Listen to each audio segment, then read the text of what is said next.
Olá, irmãos. Eu gostaria de, neste vídeo, falar a respeito de alguns aspectos mais específicos do trabalho de psicografia com notícias de irmãos desencarnados que nós fazemos na Sociedade Beneficente Espírita Amor e Luz. Uma vez nos perguntaram, assim, admirados, mas como vocês pedem notícias desencarnadas e eles sempre vêm, vocês marcam um dia para a pessoa ir lá, ela vai lá e recebe a mensagem? Sim, é assim, mas é uma coisa importante a dizer que nem sempre o espírito de quem se pede notícia comparece. Muitas vezes, quem comparece é um mentor que vem trazer notícias dele. E por que que esse espírito não comparece? Muitos desses espíritos não comparecem. Eu diria que isso depende da situação em que ele está no plano espiritual. E nesse aspecto, eu acho que dá para dividir os desencarnados em 6 grupos. É o que eu vou dizer agora, essa classificação, digamos assim, da situação desses espíritos, é o que eu tenho visto ao longo de já muitos anos fazendo esse trabalho. Então, como eu sinto que as coisas acontecem lá. Mas acho que, se não estiver 100% correto, né, à luz da nossa experiência, eu diria que é como eu vou expor. Em primeiro lugar, o espírito não vem, então, como eu disse, quando ele não vem é porque ele não pode. Mas por que ele não pode? Há um grupo de espíritos que estão ainda no umbral. A gente sabe que muitos irmãos partem daqui com dívidas, com resgates sérios, e passam, às vezes, períodos longos no umbral, numa situação que eles não sabem onde estão, por que estão ali, o que aconteceu, sofrem remorso por erros cometidos, tudo, e vivem num sofrimento assim grande. Então, esses espíritos realmente não têm condições de se comunicar, porque eles nem sabem, às vezes, que estão mortos, que já não estão mais no plano físico. Então, esse, se for pedir notícia, ele não vem. Há espíritos que estão numa situação um pouco melhor, já não estão no umbral, foram resgatados de lá, estão recebendo tratamento, ou nem passaram para o umbral, mas estão recebendo tratamentos, né, de readaptação à vida no plano espiritual, e ainda não têm consciência também de que desencarnaram. Esse também não vem. Um terceiro grupo são aqueles que estão ainda em tratamento, mas já têm consciência, sabem que desencarnaram, sabem que eles não estão mais no plano físico, mas ainda estão sendo atendidos também e não têm condições de vir dar notícias, a não ser em casos excepcionais. Já aconteceram algumas vezes, mas muito raras, de o espírito dizer que ele está em tratamento e vem dar notícias: agora eu vou voltar para o hospital, vou voltar para o local onde estou sendo atendido. Mas, como eu disse, são casos muito raros. Um quarto grupo são aqueles irmãos que já estão convalescendo. Eles já passaram por esse tratamento, saíram dessa unidade de apoio, de readaptação, e estão assim como convalescendo. Eles podem fazer pequenas caminhadas, fazem um passeiozinho no jardim próximo e tudo, mas não mais do que isso. Então, esses podem vir porque eles já estão emocionalmente bem, mas mesmo esses, às vezes, não têm autorização para vir trazer notícias, porque os mentores sabem que eles estão bem lá, estão em estado emocional bom lá. Mas no instante que eles entrarem em contato com a pessoa de quem está pedindo notícia, um parente muito próximo, a esposa, um filho, um pai, ele pode sofrer uma emoção muito grande que não seja saudável, não seja recomendável. Então, embora ele esteja bem lá no plano espiritual, ele ainda não pode, talvez não tenha condições de vir se comunicar. Um outro grupo ainda são aqueles espíritos que estão plenamente integrados à vida no plano espiritual, estão trabalhando, estão levando uma vida, digamos, normal, rotineira. Esses podem vir trazendo notícias sem problema. E há aqueles que estão plenamente envolvidos no trabalho, que não estão ainda iniciando, mas estão já há bastante tempo trabalhando, que normalmente vêm, né, não tem por que não vir, e então trazem notícias. Mas aí pode haver uma exceção também. Às vezes esse espírito está assim, numa fase bem avançada, bem evoluída, que ele participa de missões especiais, específicas, junto com outros irmãos, Então, vir trazendo notícias dele para a família é um trabalho, uma atividade menor, menos importante, pelo menos naquele momento.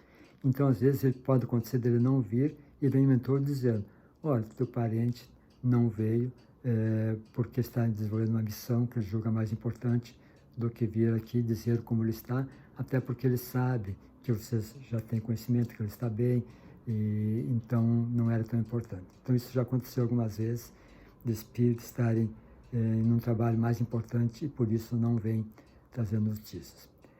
Mas há algumas situações especiais dentro desse contexto, assim, desses que a gente descreveu, que eu acho importante esclarecer. Muitas vezes nos perguntam, mas se o espírito já reencarnou, como é que fica isso? Realmente pode acontecer, despedir notícias de um parente que desencarnou, mas ele não está mais no plano espiritual, ele já voltou. Então, nesses casos, já aconteceu algumas vezes, o mentor vem, comparece e diz, o irmão fulano tal, já está em nova missão no plano terreno, não está mais conosco, e dá algumas informações assim sobre ele, né? Então, sempre nesse caso, vem um mentor explicando que ele não está mais no plano espiritual. E crianças que desencarnaram muito pequenas, ou quando eram ainda bebês, de quem se pede notícias. O que acontece?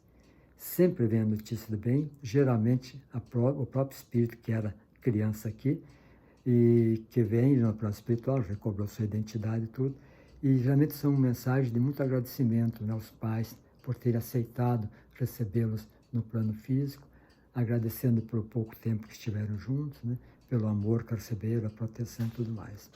Então já aconteceu mais de uma vez, muitas vezes até, de a gente receber notícias de espíritos nessa situação. São geralmente mensagens muito bonitas. Outro caso são de crianças que desencarnaram através de aborto. Isso é uma situação mais delicada, porque é bem sabido, o espiritismo condena o aborto totalmente. Então, às vezes as pessoas vêm, não é comum, mas já aconteceu mais de uma vez, e pedem notícia de um bebê que morreu antes de nascer.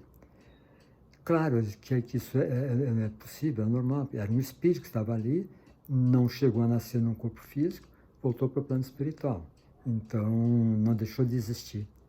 Ele foi uma gravidez que não foi até o fim, mas o espírito continua existindo.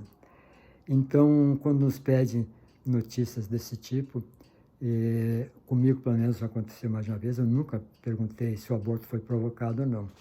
Até porque a gente recebe o pedido, só vai conversar com a pessoa que pediu depois que a mensagem recebeu. Quem recebe os pedidos é uma outra equipe de atendimento lá na recepção.